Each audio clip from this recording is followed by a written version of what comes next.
I am confused. Being philosophically consistent and being a very honest person, I'm sure you can tell me where God came from.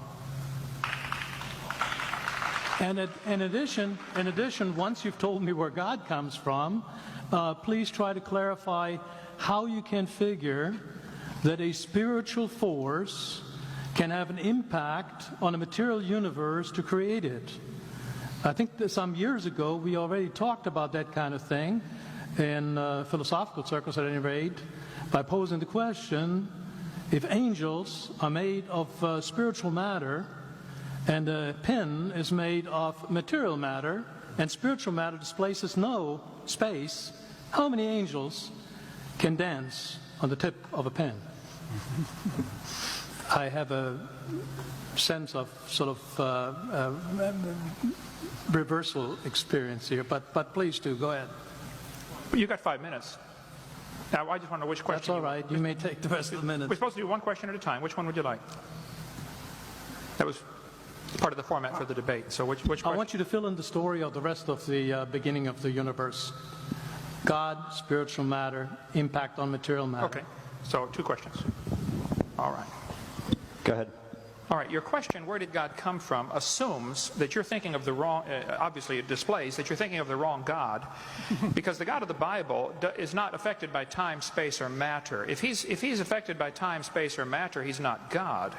Time, space, and matter is what we call a continuum. All of them have to come into existence at the same instant, because if there were matter but no space, where would you put it?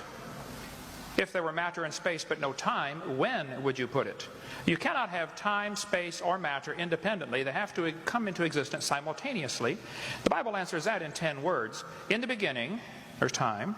God created the heaven, there's space, and the earth, there's matter.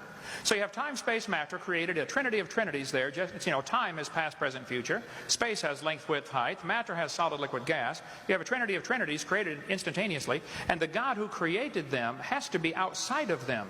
If he's limited by time, he's not God. The guy who created this computer is not in the computer. He's not running around in there changing the numbers on the screen, okay?